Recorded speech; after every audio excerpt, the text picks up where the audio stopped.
Hello and welcome. My name is Sean Apollo Clark, joined by James Colaris Carroll, and this is the Season 2 of the WCS Europe Premier League. Yeah, we've already had quite a lot of the round of 32 conclude here during our first couple of weeks of Season 2. Groups A through F have already finished. This week we'll be covering Group G and H. Tuesday today and Wednesday tomorrow, 6 p.m. Central European Summer Time, to see who advances on in those last 4 spots to the round of 16. 12 players have made it through to the round of 16 already. Let's just refresh our memory a little bit. In Group A, the opening day of Season 2 WCS Premier League, we had MVP, the reigning champion from Season 1, advance through in first place alongside a player that not too many people would be thinking they'd see in the round of 16. Of course, that's Dignitas' Tefl. In Group B, we had Stefano, arguably the best non-Korean when it comes to StarCraft 2, advancing with the boss toss, the 2-time GSL champion himself.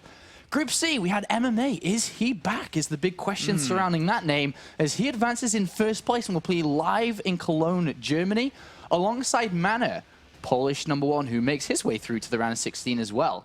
Group D, the only German player that can possibly make it into the round of 16, if I'm not mistaken. There are no Germans today or tomorrow, advances through in first place alongside MVP Duck Duck.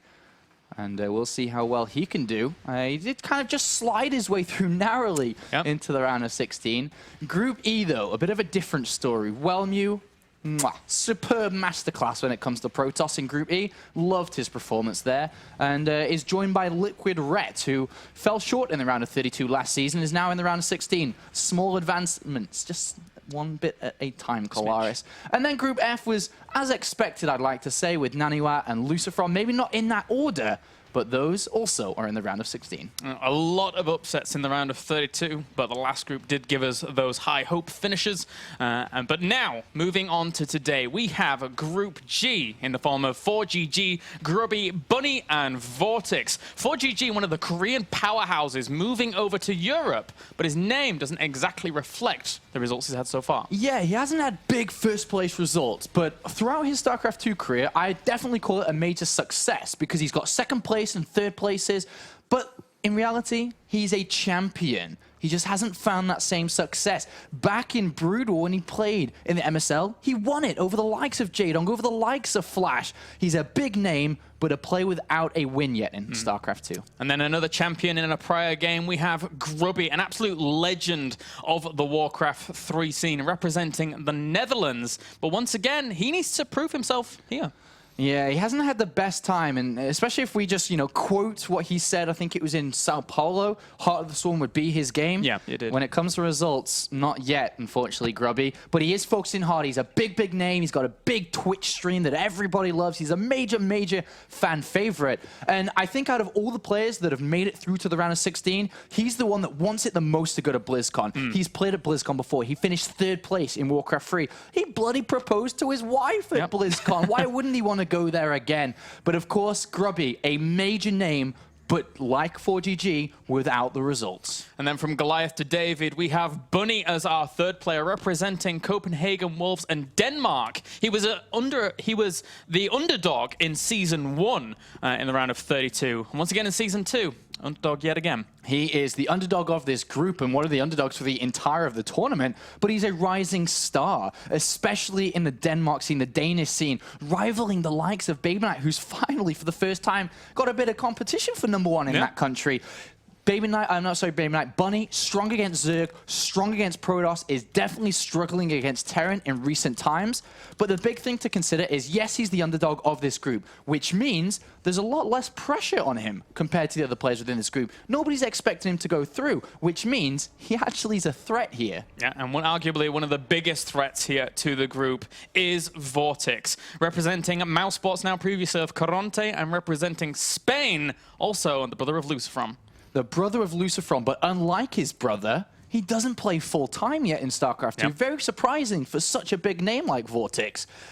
But guess what, guys? It's hot outside, which means it's summertime. And what happens in summertime? School doesn't happen in summertime, Kalaris. And that means VortiX is practicing hard, just like he was last year. The same time last year, actually. He finished 3rd or 4th place at the IEM Cologne, the Gamescom tournament. He got 2nd place at WCS EU in 2012.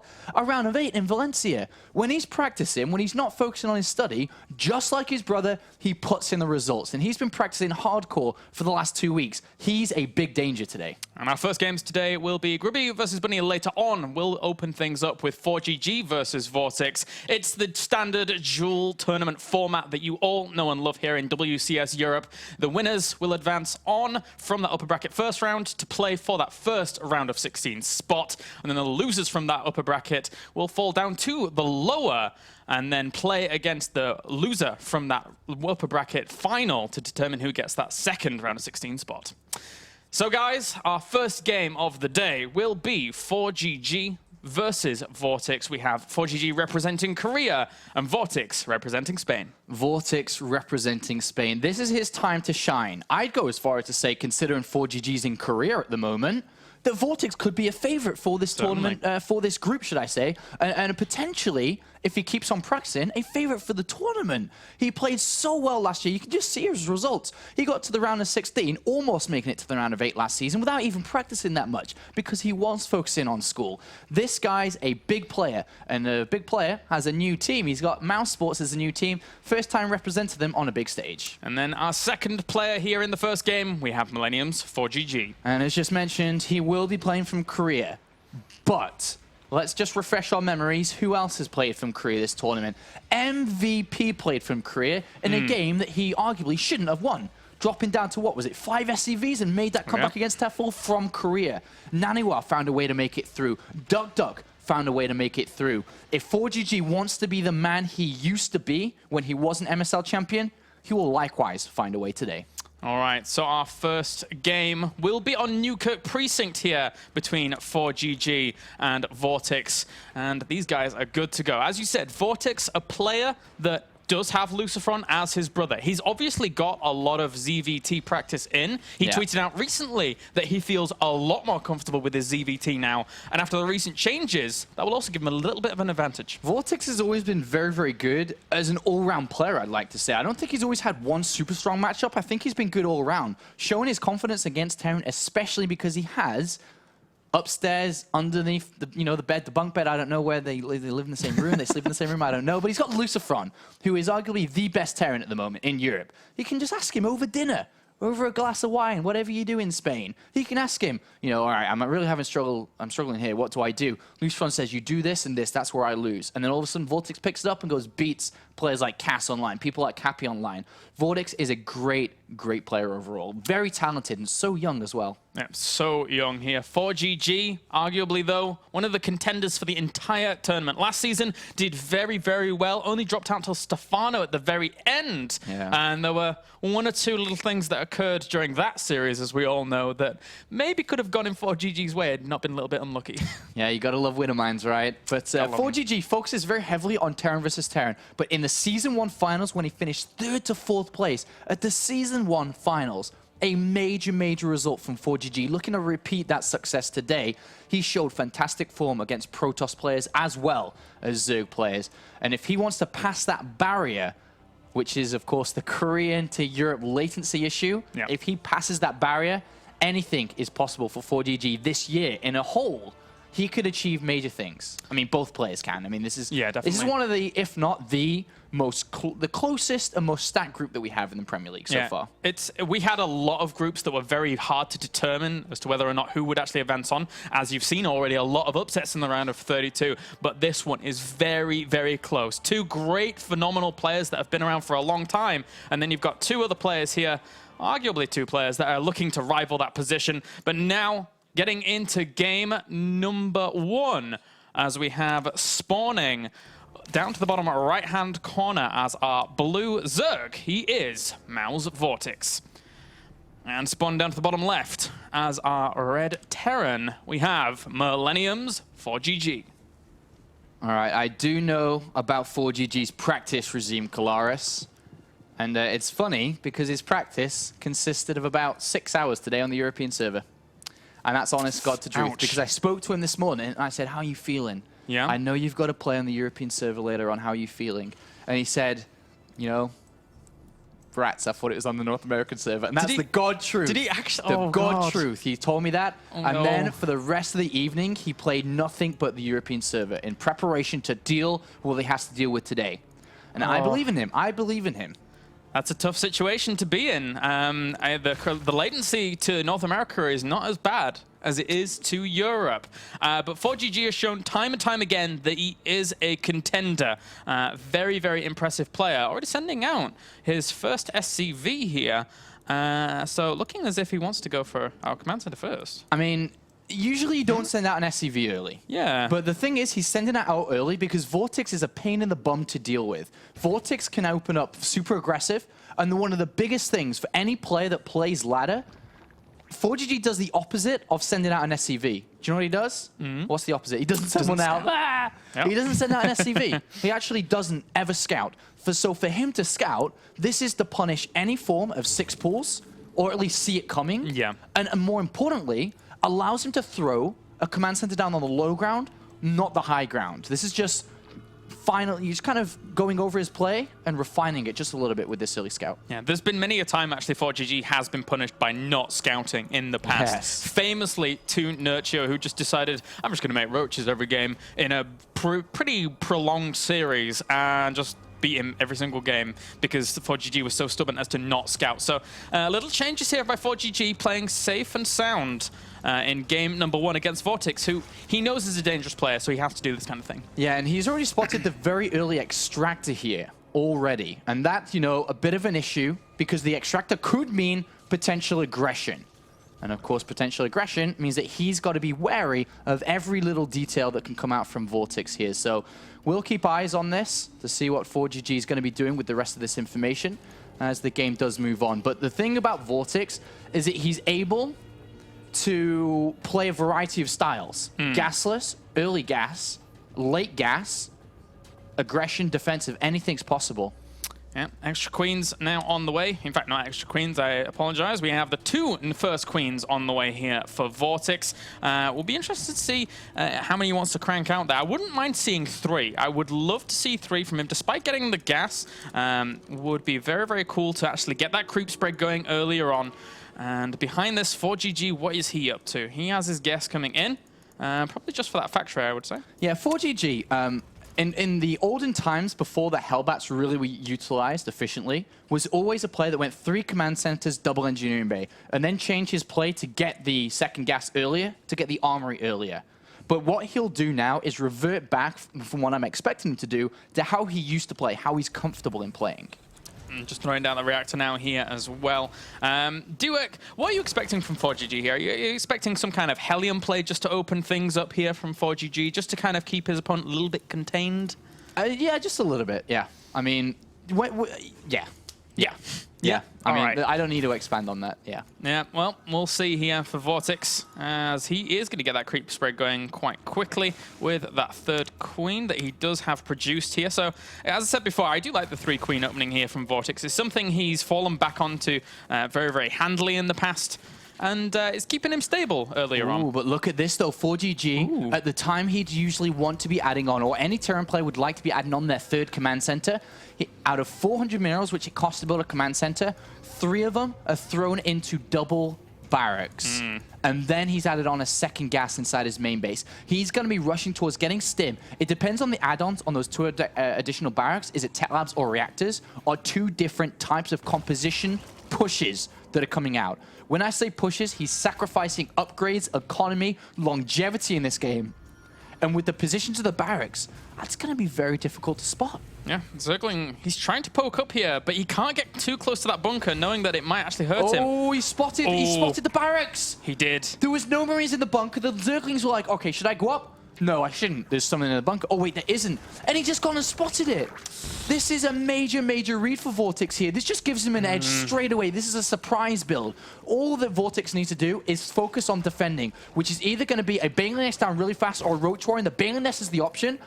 VortiX already got a major, major advantage in this game because he's seen his opponent's strategy before it even unravels. Yeah, ForGG has been notoriously aggressive in the past across all of his matchups, to be honest with you. And now, with VortiX knowing that that potential is on the way, he certainly has time to prepare. He's got his double evolution chambers down. He wants to grind down some upgrades very, very quickly so he can transition on once this aggression's hit. But it's just going to be Marines here, Sean. Yeah, this really sucks for ForGG. Trust me, I've used this build and it's been scattered before, and it really does suck. And the reason for that is because he'll push out with the timing. You can't change from this. Yeah. You can't just not build anything from the barracks. You can't just switch things up.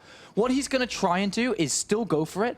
But VortiX, as soon as he sees units moving across the map, he'll already have Banelings morphing. ForGG's doing a good job of slowing his opponent down, or at least pulling drones away, you know, making the queens not lava inject or not creep spread. But still, look at how many Zerglings are being produced already in this game, because he's expecting this push to come down. Yeah, a lot. You're going to go up to 30 or 40 very, very quickly here. And morphing in the Banelings with the gas that you have to hand should be able to shut down the majority of this, unless ForGG has absolutely fantastic control. We'll see if he's able to make that work on out. Even going for the layer now, just so... Actually, that layer is going to be timed out pretty nicely for when 2-2 wants to be started. Once he has the resources available to him, if he can actually hold off this push with the gases invested into those Banelings. Yeah, this is going to be very difficult for ForGG to make work. But what he is doing is throwing in Widowmines to his composition from the factory that isn't doing anything at this moment. If the Widowmine can take or do damage to the Banelings or Zerglings, maybe this can still work. That's his kind of hope at this point. But it is 0-0 Marine upgrades. And in seconds' time, 1-1 will be done. Look at how many Banelings are ready as well. VortiX is just ready to deal with this. He's already got 5 extra morphing in along to join the 11 that are already out here. As you said, that Widowmine may cause VortiX a few problems. He starts to spire behind this, knowing that he needs to have the room to transition on later on. But ForGG now pushing in here with this force, trying to focus on one of the queens. The Banelings do not have centrifugal hooks, so he should be able to micro against them for just a little bit. Good Widowmine hits. Very good Widowmine hits. 10 kills on one, 11 on the other. He got so many Banelings with that one Widowmine at the front there next to that hatchery. And now this gives ForGG a fantastic opportunity to actually pounce. One of the few of those Banelings do actually connect with some of that bio, but there's still a lot of firepower here for ForGG. Doesn't quite have the upgrades, but it has a lot of units rally forward. If he gets his third hatchery, his plan is working. The Banelings are coming in at the last minute, and they do save the hatchery just about. But remember, this is only going to continue on as more units are streaming across the map. Can he? The Baneling! Oh, the Widowmine brings 2 down, 3 Banelings. Oh, he has no Banelings left right now. Those last 2 were the saving grace here if he were able to connect with those Marines. And he tries to bring those Zerglings forwards, but it's not enough here. The medevacs are keeping this bio alive. The third base has to be evacuated. And he's making more Zerglings, but oh, it's going to be so close. The hatchery is... This needs to fall. Oh, he picks up at the last minute against that Baneling. Ideally, he'd want to move the Widowmine into a better position over there. But the hatchery hasn't gone down yet. That's the key here, is the hatchery going down, because that's what it takes to get the investment paid back from the late double engineering base, the late third command center. I'm trying to move on forwards once again with another Baneling. It does connect there just a little bit. Oh, another Widowmine connection with Banelings. Hit the Queen, but caught the Banelings in the splash in the end anyway. He needs centrifugal hooks. He's trying to get it out as quickly as possible, but the layer timing for that centrifugal hooks with this push hitting at this point, it was really difficult for him. And another Widowmine is down here. And even though he's not getting to the hatchery, just take a quick look at the units lost tab and see how many units that you know, the VortiX is thrown into defending this third base over and over and over. He hasn't got 2-2 of his own here. So despite not bringing the hatchery down, that's the best case scenario. He's traded over and over again, cost efficiently for himself here. But it looks like he may try to sprint in to bring this down. I don't think he can now. There may be too many units here. There may be. Whoop. One Widowmine connects with not that many Zerglings, actually. There's only one Widowmine left here with charge to actually do some damage, and ForGG knows that. He's going to back up because he doesn't have the insurance policy in those Widowmines back to a third base. And let's have a look at the damage dealt then. So that assault went on for a while. Units lost shows a big, big difference in resources here. And you look at the unit count, the SCVs 56 to 62. Pretty good for ForGG. The upgrades almost even. One thing, doesn't have turrets. And if he forgets about this, then easily VortiX will put himself back in an advantageous position. But currently ForGG's winning this game. If he had turrets up, I'd say he's winning by a big, big distance. And all the Widow Mines are actually moving to the front here as well. So even though he doesn't have turrets, the Widow Mines could have helped out, but they are not in the most advantageous position for him to actually get this defense up and running. So 2-2 is on the way for the Zerg, whilst 1-1 just finished up for ForGG, but those Mutalists are ready to pounce. Yeah, they're in there, and there are no turrets anywhere. ForGG is going to take a big hit now, and he's going to have to use his units defensively, which means he isn't pushing out, which gives VortiX the time to take a 4th base, to get 2-2 on the way. A nice move here by VortiX, but would you say that's a nice move or more of a mistake from ForGG? It seems that ForGG here, he's been exploited by VortiX. There's no question about it in terms of that mistake. VortiX pouncing at the opportunity to here with that. He's throwing them missile turrets now, and he has those Widow Mines at the front to try and shut down or at least kill off a little bit of the force if it were to come along to the 3rd. But VortiX behind this, I mean, what is he doing in drones? 68 right now, so he could transition up to that 4th base to have a very, very nice economy. Yeah, he's doing that right now, but through that Mutalist attack, he killed 16 workers. A great strike there from the Spanish player. And behind this, he does have a lot of units. Likewise does ForGG, but it's all going to be about the Widow Mines. Do they connect? Do they not connect? The Banelings are going to be very dangerous as +2 attack and +2 carapaces on the way. And we have Zergling spotting up to the top left-hand corner as well, making sure that his opponent does not have a 4th base. So VortiX here trying to cover all of the angles. The drilling claws as well as 10 Marines at any given point are churning out here for ForGG. So a lot of pressure could be on the way soon in that parade style that we see a lot of Korean Terrans actually utilizing. Look at the flank here from VortiX. From the north down to the south, a major arc of units. The Widow Mines are all based at the front, not so many at the back. He's going to be very careful about how he engages. He's waiting for 2-2 ideally 2-2, but he's going to go before. He's trying to fly in with a lot of Mutalists there, helping out this push entirely. A lot of Baneling connections do occur at the front there, trying to micro back his ForGG. And VortiX going to happily pursue, killing off those Widow Mines as well with that Overseer that has still survived during that. Very, very nice there. If that Overseer wasn't there, these Widow Mines would stay alive and they detonate on the Zerglings, Banelings, Mutalist. But he's able to pick every single one of them off. And now can go back to morphing more Banelings. 12 do come in, Mutalist going around to the main base here. Not the best at picking off turrets because they don't have +1, but they are at 16 with 8 more about to pop. So they are rising up. Supply depots loose. A nice another counter attack here. Very, very vulnerable here. ForGG needs to take more precautions back home to try and keep this damage low, but he's just going to move out into the middle once again here with these Widow Mines in tow. 55 Marines along with 7 Widow Mines. VortiX, he needs to pull those Mutalists back eventually. Yeah, he's going to have to come back to defend this one more time, but a good flank I think he should be able to. Remember, it's 2-2 versus 1-1 at this point. Still quite a way away from these 2-2 finishing. Halberds are coming in to ramp up the quality of ForGG's army with that blue flame. As the Mutalists do continue their harassment. Another little strike there, killing off a few more workers. 28 have died thus far, so he's down to 41 against the 74 drones with a 5th base going up for VortiX up to the north. And again, he's just finding these weak spots. There's no anti-air in this infrastructure, and sitting on top of this, he can take out the little Marine forces that come out. All right, well, let's have a look at this army fight. The Banelings are coming from behind here, but there's a lot of Hellbats. They're going to do damage with Blue Flame. 2-2 is now done, but the spread is not good enough. Oh, no, it is not. Those Banelings come crashing in from either side there, catching a lot of that bio. He's forced to pick some of it up, retreat it to the high ground here. More actually push on forwards whilst we have those Mutalists just ravaging that infrastructure.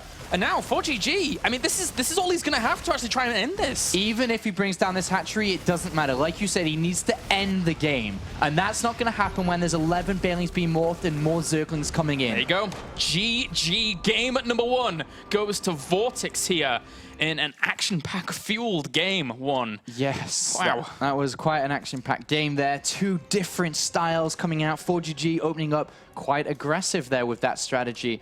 But the main moral of the story of how it panned out was a strategy which was revealed before it should have been, which gave VortiX the leg up in that game, pushed him into the position that he found himself in the mid-game there. But a good start to the day here. A good start to the day. Remember, we are looking for 2 players to make it through into the round of 16 from today. And To be fair, it's a hard one to predict because depending on who actually falls down to that lower bracket, it could be very, very dicey. If, for example, ForGG and Bunny fell down to the lower bracket from these first 2 series, Bunny last season was not able to vanquish ForGG in both matches in the round of 32 that he had to play in. So. And then likewise, if you have VortiX and Grubby falling down, that has its whole different dynamics. Crazy, crazy stuff can happen in this group. Yeah, I mean, depending on how results go, kind of indirectly affect the other players' chances. For example, if Bunny was to beat Grubby and had to play ForGG in the winners match, that's a bit of a pain because, you know, that's obviously doesn't have the best results against ForGG. But, for example, if VortiX wins this game and Bunny wins his game against Grubby, now Bunny gets the chance to dodge his weakest matchup. So there's a lot of different ways that this group can pan out, depending on the first result of the day and, of course, the second. All right, so our second map is Belshire Vestige here for these guys. ForGG, I'm curious to see if he's able to actually, kind of pull it back. And I'm curious to see where he's going to go with this. He clearly wanted to go for aggressive 2-base play there in game 1. May it be because playing in Korea and trying to finish the game a little bit early. Didn't want to go into that fully big macro game. Yeah. But here on Belshire Vestige, he's got to make something happen. But VortiX looked so solid. He looked pretty good there, to be honest. And we'll see if he can continue that form. Because if he picks up this next game on Belshire Vestige, he'll be going through 2-0 to the winners match. We shall see if he's able to do it, as we have spawning down to the bottom right-hand corner here as our blue Zerg. He is Mao's VortiX.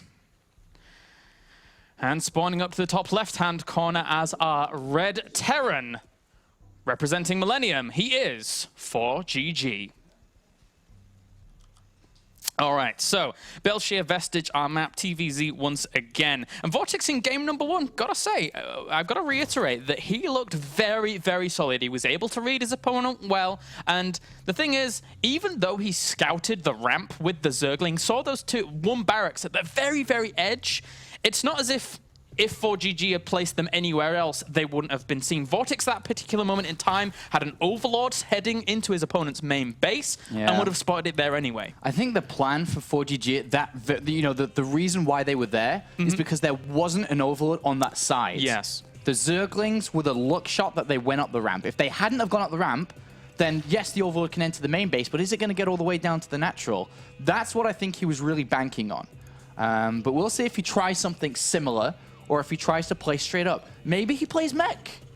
Yeah. Maybe he plays mech. I don't know. But we do have a 12 barracks and a 12 refinery opening here from ForGG. This is a 2-player map. It's quite small. If you look at the bottom left of the minimap, the distances between the players is not that far. So if we were to see some form of aggression out from VortiX, Reapers could be the indication earlier to see if there's a gas being taken, to be on the edge of creep at all times, to see if units are coming at him, to give him a heads up potentially. And VortiX now just scouting on in, having a look around. He'll see this gas timing, so he should know what is about to approach him. He's going for his gas behind this as well. Wants to get that speed out pretty quickly. Always super important here for him to do that. And then once this Reaper does start entering his base, he's going to try and delay with Lings for just a second whilst getting that Queen out to fully push it away. Yeah, it's interesting because the drone got up there before he made the decision to add the extractor and spawning pool on. So he saw the barracks and was like, okay, well, it's not command center first this time, like previous. Yeah. Let's get the extractor, then the spawning pool, because I don't need to worry about any super early barracks on the other side of the map, because I just seen your barracks over there, so don't need to be defensive. And then at the same time, he knows that potential aggression later can come, which means he's getting speed earlier to deal with that. Reaper heading across here now to try and find out what's going on, as well as maybe try and tickle some drones, as you would normally do here with a Reaper. But generally, if a Zerg player is on top of things, even if they don't have Zerglings and Queens out to greet the Reaper, there will always be that case where you start making an extractor, to start making a spine crawler with the weakened drone to eventually save it, or pull it away like that. Is he going to make anything? I didn't think he had the money at the time, but he does now for sure. As the Reaper does get chased out by these Zerglings. Speed is quite fast. It's one of the fastest speeds you can get. It is the fastest speed you can get, sorry, with a hatchery first. Yeah. So ForGG won't be able to stay in there for too long to try and get information from inside the main base. We'll have to run away with his Reapers to a different location. The second one does join, and this is annoying. Queens can take some damage from these Reapers when there's more than one. Well, I mean, you can take one damage when there's just one of them as well, but it's a little bit easier with multiple, and should be able to get 1 or 2 kills and then dive on out. But the Zerglings are waiting for him on the floor. Yeah, So he wants to hook around here to spot the gas. He clicks on the gas and be like, all right, well, he's still only mined 100, which means the only threat to me is pure Zerglings, which he's not really afraid of. He's got all his bases inside his main at the moment. Wow. And ForGG decides, I'm going to build double command center in base whilst all of this is occurring. Poor drone does end up dying. So ForGG getting at least 1 drone with Reapers is not too bad. Oh, but he loses 1 Reaper. That's a bit of a hazard to him. Yeah, it's a bit of an annoyance, but they've done a lot. They've killed a drone, they've killed a couple of Zerglings, they've got a lot of scouting information that means that the drones did not go back into gas at an early time, which means he doesn't need to be worried about any form of all-in, which means he's not building a Marauder. He's able to start his Marine production nice and early. But he has gone to his bread and butter build. 3 command centers. I would not be surprised to see double engineering bay come down in a couple of moments as well. This is the most greedy, yet safe build that Terran has to offer, which balances both economy and defense superbly well. And VortiX has seen all of this. Now, interestingly, we've actually seen in the past VortiX try and punish greedy play by going for, mid-game roach timings, mid-game roach baneling busts and stuff like that. What are you thinking here from VortiX? He's already taking extra extractors. Yeah, he's taken 3 extractors here, but I really think it's just to be able to power the double evolution chambers, because at the moment he's at 84 gas. If he starts to mine from these 3 extractors or the 2 additional ones, he's going to get close to having 250 gas, which is both 1-1 upgrades. So I don't think he's going to be aggressive. It should be just for those. And of course, after that, he needs to go up to layer. He needs to get a Bailey Nest down anyway. But we're entering the stage where ForGG can start to deny creep, potentially find a weakness, find an area for drones and queens. Yeah. Well, VortiX here, despite having his 3rd hatchery up, he's not transitioning over to it too quickly. He knows the looming threat that can occur when Hellion play is out and about. So making sure that he just pushes this away first and then transfers over is extremely important here for VortiX. I'm going to send his Lings on out to try and do something, but not really sure they're going to be able to do too much. Maybe wrap around. Yeah, potentially wrap around it, because there are quite a lot of Zerglings out with the Queen. So ForGG has to be careful not to lose these. And he does wrap around. And he gets 4 out of 6. Very nice little maneuver there by VortiX, setting that up perfectly. The ForGG lingered too long at that 3rd base, and that gives him the opportunity to transfer over, which is a little bit quicker than you normally would be able to as a Zerg. All right. Let me just explain what happens. Now he's lost full map control. He's lost every single Hellion, and that's it. He'll obviously back off here because there's a full wall, but now nothing but drones can be made. 4th base can be taken. Anything is possible because there's no threat from ForGG at this point. He's lost his aggressive stance. He lost the units that could dart into the mineral lines. And look, all gas is being taken. A drone going to the 4th base. VortiX says, well done for letting me get this surround. I'll just do anything and everything now. A tough situation for ForGG to be in, especially since he's 1 game down right now. He's got his medevacs on the way, and ideally this would be the time where he'd like to still have that map control that you pointed out and like to actually continue with said aggression, but transferring over to the 3rd base here and trying to take it in an aggressive position, I think this is going to be hard for ForGG. This is going to be hard, especially if VortiX finds out about it early enough, and he should be looking. I think the Overlord on the left-hand side just barely sees it, actually, just doesn't quite get to it. But one thing to note, with ForGG's build, he did add on 2 extra barracks before the engineering base. He was feeling that he needed to be a little bit safer than greedy in this game. Of course, he's playing against a very dangerous player in the likes of VortiX. But can he hold this 3rd base? Sorry, can he get it down without any problems? Yeah, well, ForGG is going to transfer his SCVs over there as well as defend it with a force. But if VortiX knew about that movement VortiX right now is saying, all right, well, why isn't he taking his 3rd yet? Are you kidding me? It's really, really late. Yeah. And he'll go check. He will go check. He's sending a Zergling right now. Well, and he's like, that's really late. Oh, okay, it's over there. Okay, now I get it. And now he's sending all of his links here that were already postured to actually deny that. to try and do some damage here, but that's a lot of Marines for 4GG. 1-1's not finished just yet, and +1 melee is finished here for these Zerglings. Could cause him a bit of annoyance, but... He's morphing 2 overseers because he doesn't know if there's mines up there or not, but once those 2 overseers are good to go, he's going to go up there. And the Zerglings actually swing on in here to that 4th location. A lot more Marines actually reinforce. I don't think he can save this base, can Vortex, just yet. Needs Banelings to morph in. He's got 10 on the way, but... Too far away. Yeah. Exactly, too far away. The hatchery will fall. 4GG now. He's going to have to face 10 Mutalisks very soon, but he certainly has the opportunity to do damage if he can split well. But those Banelings have centrifugal hooks. Oh, be careful. Ah, okay. I'm living this game right with them, man. I'm sorry. Yeah, he loses quite a bit there. I mean, overall, 4GG's done quite well. He did pick off that 4th base. Not a big loss there for Vortex because it wasn't mining. Ideally, would have loved to get up there. But that 4th base was him capitalizing on 4GG losing his Hellions. And now 4GG took that away from him in return of losing some units there. So still kind of even. Yeah, I know. Well, we have the Mutalisk now swinging around, and there are no missile turrets. But Marines save the natural mineral line. GG. Well, yep. He does throw some up, so all is good for now. He even has bunker at the 3rd base, so that will protect his right-hand flank from those Mutalisks as well. Doesn't necessarily need a missile turret just there yet. And Vortex producing a ton of Zerglings, just gearing up for that Ling Baneling Mutalisk style that we saw him playing before. And now that he's on 75 drones, he can easily power that out. But 4GG, likewise, has a very good economy as well. Yeah, I wonder what Vortex is planning to do here. Is he just going to strike the 3rd base? Is he looking to you know, catch 4GG as he moves forward here? A scan goes down from 4GG to spot the base on the right-hand side here, saying, all right, well, there's your 4th base. I guess you know that I'm on the left-hand side of the map now.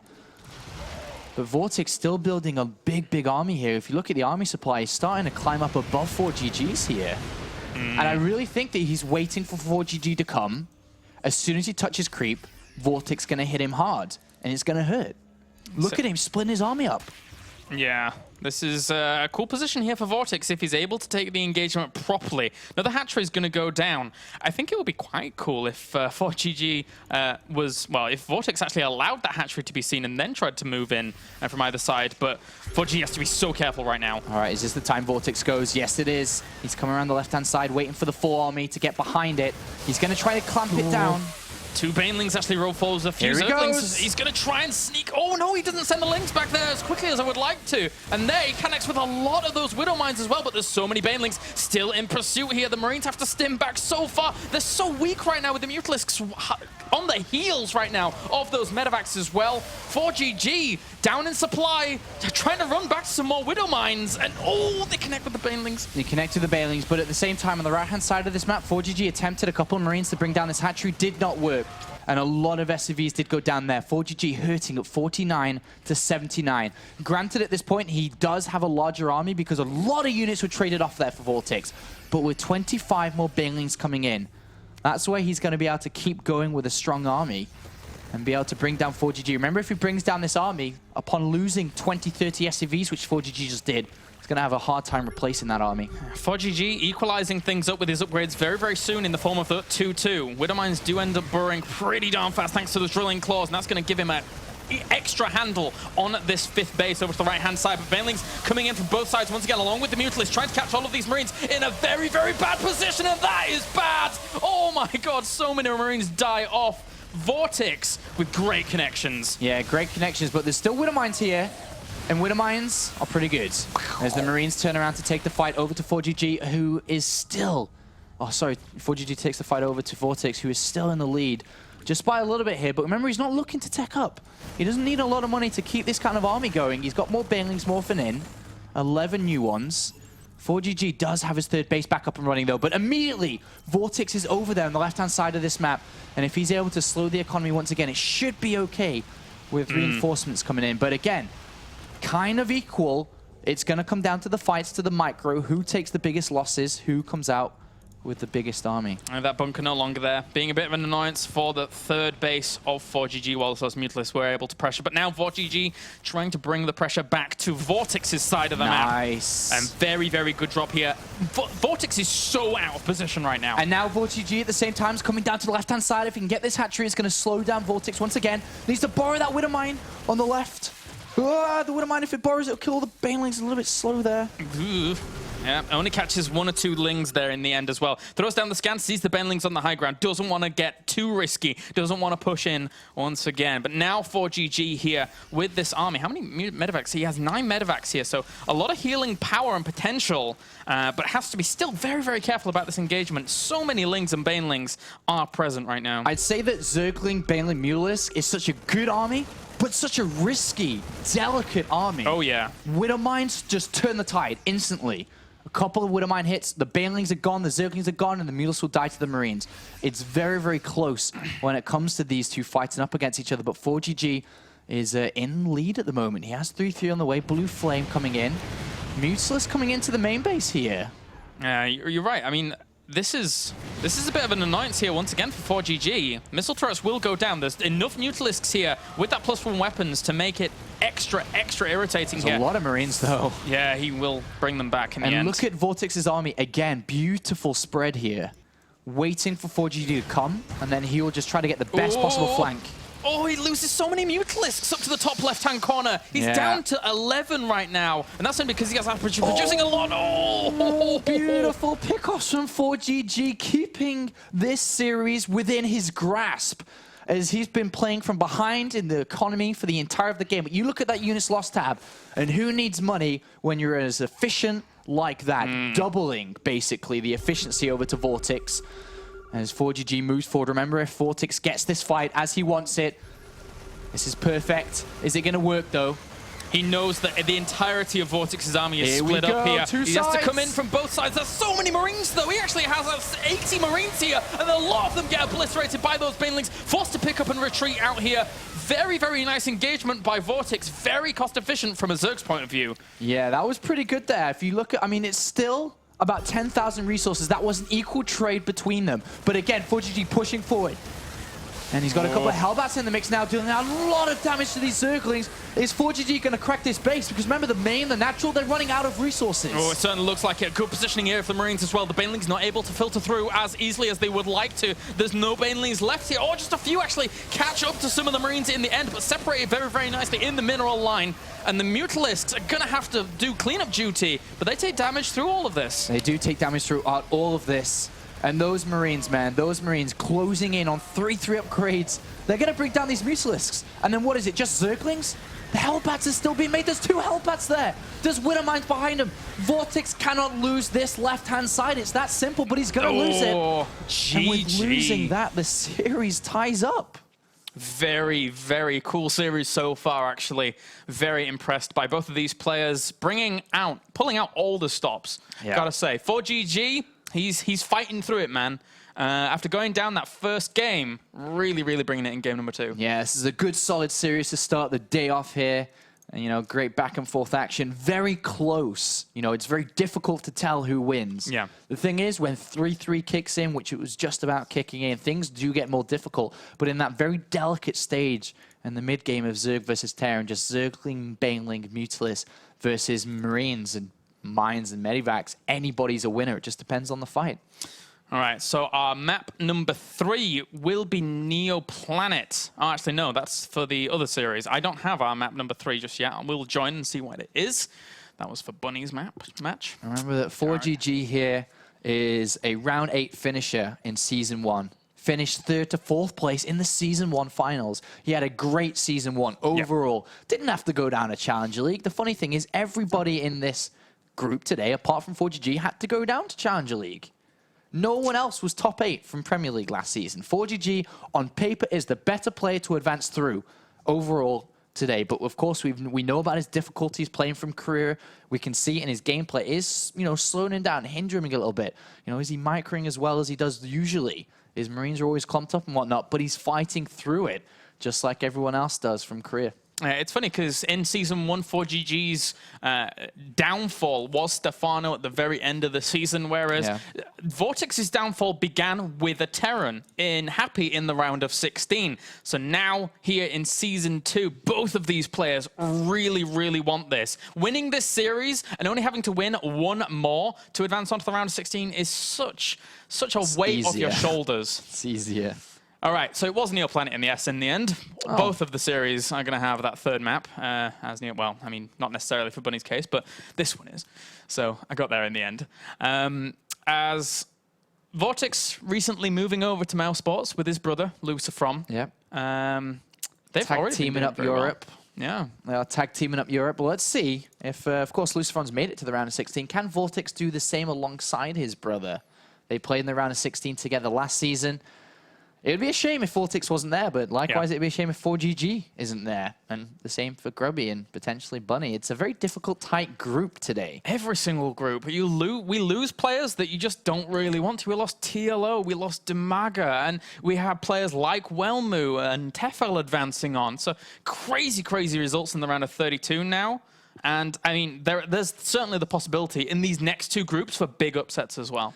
And Vortex, this is his kind of tournament, to be honest. You know, he made his name getting second place. Well, not really just his name there, but that's one of the things, one of the tributes to pushing him to where he is as an individual. What that name means to you is because of WCS Europe last year. This is his kind of tournament. He hasn't played in a single DreamHack yet this year. There's been 2 tournaments. He hasn't played at Home Story Cup. The only thing he's played in is this. This is it. This is it. This is all he's played in. Yeah. Got round of 16 last season. But now this is his first tournament playing full-time. Well, not really full-time, like kind of off-time. I don't know, kind of... He's playing full-time at the moment, but it's only full-time for 6 months, so I don't really... Not even 6 months. Summer's like 2 months. It'll do. He's playing because it's the summer holidays. He's allowed to because he doesn't have to study and doesn't have to go to school, but he's a part-time player. He goes to school, and he will be returning to school in September when school starts up again. But rumors have it, come January 2014, there may be an option for him to go full-time like his brother did. Certainly, that would be very cool. That would be cool, as we have spawning up to the top right-hand corner, evening up the series as our red Terran. He is Millennium ForGG. And spawning down to the bottom left-hand corner as our blue Zerg, we have Mouse Vortex. All right. Neoplanet S, Sean. Neoplanet S. Neoplanet S. There's, I mean, this is the map. So let's remind everyone at home. This is the map that ForGG and Stefano had that epic game. I don't know if you can call it epic. The epic moment. That incident. The Widowmine incident, just right underneath that Overlord. Yeah. Slightly to the left was where it happened. ForGG. Right there. That's right, Kalaris. That's where it happened. The epic Widowmine that, you know, to be honest, I think Stefano was almost dead at that point, but things changed around for him. Let's be honest. I mean, there was slim chance for Stefano to come back, and that slim chance did happen. Because of the Widowmine. The scary Widowmine. But this map... I wonder if ForGG ever plays on this map again without thinking about that. Like, has nightmares about these Widowmines. If he's like me, it's already deleted out of his memory. Yeah, you That's think? what happens to me when I have bad moments. I delete them. Dude, I never think about them again. I wonder if for like the round of 16, we should, if he advances, we should like film his reaction once again to like seeing the video. What do you think about this ForGG? And the words FML. So this map is, you know, if you just look at the mini-map and the way that the two kind of, the oval shape of scouting, these are going to be the pathways that both players use to fight and defend through. And look how narrow it is. We've seen Protoss players utilize force fields here, whether it be a 2-base all-in or just microing and using mass Colossus and Storms in these areas. In the IM qualifier, Myung-Sik was one of those players that utilized it so well. Oh, yeah. And that's what Widowmines can be used in this matchup. Widowmines filtered through the valleys of Neoplanet S are more deadly than anything. Storm Alley, man. Storm Alley or Tornado Alley, whatever we called it. This was a killing field. And it certainly can be here in this game as well. As Vortex, if he's going to stick with that Ling Bei Muta style, you said it right. It's like... It's feather light, but it has so much impact. It's like a glass cannon. If you can make it work, if you can separate those units up, great. You can do the damage. But it comes at the cost of being so delicate. I mean, everything in the... I mean, Terran versus Zerg, even in Brutal days, has always been the most delicate matchup because it just has units that deal a lot of damage but also don't have that much health. That's the definition, I'd suppose, of delicate. Yeah, yeah. So, I mean, this matchup's just all of it. Marines and Mines, Banelings, Mutalisks, you name it. It's crazy good to watch. TVZ has become I think my favorite matchup to watch in Heart of the Swarm. It's taken on a whole new form here. And with recent changes, I mean, it's going to keep evolving. There's going to be a lot more changes to come. For me, Terran vs. Zerg is the best matchup when... Oh, he's going to get an SCV there. That's kind of nice. Terran vs. Zerg, for me, is the best matchup when a player's able to keep up with innovation. When a Zerg player can keep up with it, and it has happened. Yeah, That's when the truly epic Terran vs. Zergs come out. Yeah. That's when the truly epic games come out. But a different style in this game is coming out from VortiX. Gasless until, what's that, 5 minutes 25, and then takes 2 gases at once. So he's going to start to climb his gas income. We'll see what he decides to spend that on. Is it just going to be speed? Because if you get 2 gases earlier than the 3 he took later, he's going to get speed soon at the next 100 gas. And then, no, look, Roach Warren. Already down, super early. That's what he's going to put his gas towards. Bailing speed, god damn it. Zergling speed is coming. Yeah. The Roach Warren is down already. And this isn't defensive, man. Oh no, Vortex is going back to something that he's done quite a lot in the past. All right, this game is going to have a bit of a bonfire. A couple of explosions. Oh yeah. And maybe a firework or 2. I'm looking just so consistently at the minimap to see if we're going to have a scout come out here from ForGG. One good thing for ForGG, he didn't add on the 3rd command center. Yeah. He's got 2 extra barracks earlier, very similar to game 1. He's going to game 1 strategy. So, to be honest, he's going to have unit production out earlier than VortiX is expecting. So, the best part, though, for ForGG is to identify this with these 2 Hellions, and then has time to build 2 bunkers, and then get those new units he's getting in bunkers. Then he has a chance.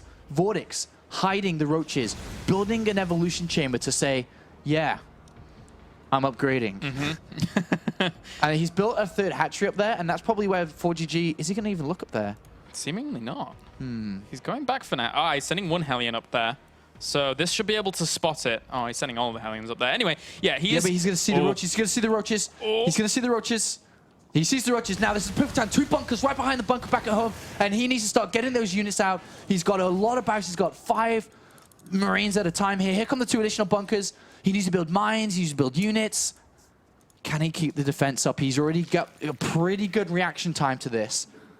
It certainly does. Those Hellions, they have to be very, very instrumental about what they're going to do here. They need to retain their lives so they can actually keep the firepower. That bunker is going to go down extremely rapidly, though. The SCV is fleeing away. The 2 bunkers behind this are not finished just yet. He needs those to finish, but at the same time, with the roaches now bust through, this is going to be very, very hard for ForGG to hold. He hardly has any units. Oh, 1 Marauder, 3 Marines, and a few Hellions? This is going to be hard. Yes, this is going to be hard. This is going to be hard because the roach is now inside the main base. 1 Widowmine hits just a single roach on the right-hand side. All the SCVs are coming off, and ForGG doesn't look like he can hold this.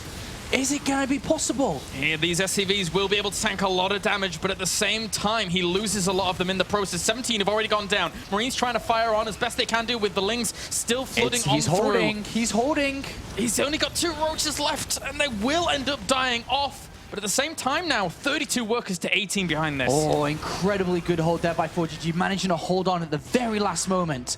Behind this, though, it is 18 SCVs to 34 drones with 5 more on the way.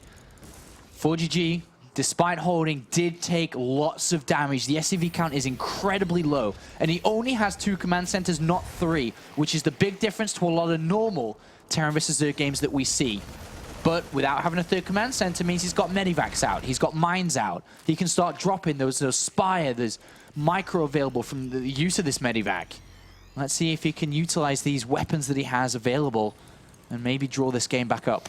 Yeah, unit counts now. He's trying to rise that SCV count up as best he can do. Currently 24 to 45 with those 2 Widow Mines in tow here for this assault or defense to try and play out as best he can do. But now, VortiX, with the economy he has, he should actually be able to continue ramping up his production. He was a little bit behind in terms of tech because his layer was later after that aggression, investing a lot of gas into it. But now he's getting that going once again. So he needs to just keep that going, keep that momentum on the way, whilst ForGG tries to do the pressure. Yeah, the slow Banelings, though.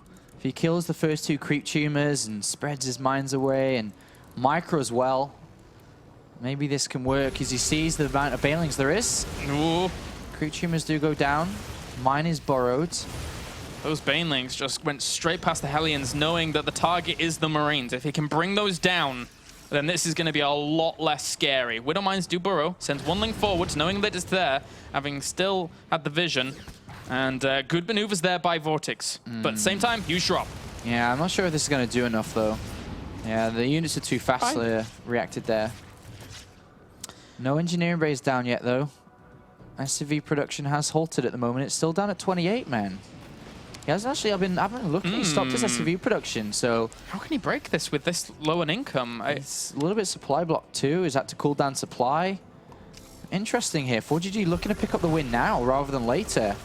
Tough stuff. Will he be able to do it? Banelings move forwards once again. Centrifugal Hooks is on the way. The Zerglings trying to get this around. They do get it in there. Where are the Banelings? He didn't, yeah, where? He has 15 out, but where are they? So far back here, and Widowmine's going to go right in between this little area, this little valley, this little choke point, however you want to call it. Look at that. Right in there. Ooh. Controlling a lot of space in front of this hatchery. Very annoying. Oh, and catches a lot of those Banelings in the process. Nice. Oh, just soak up the rest of the Banelings. 24 Zerglings coming, but more and more units being streamed across here. This is ForGG's chance to pick up a win that nobody really thought would possible, considering the circumstances. Banelings come in and they detonate on everything.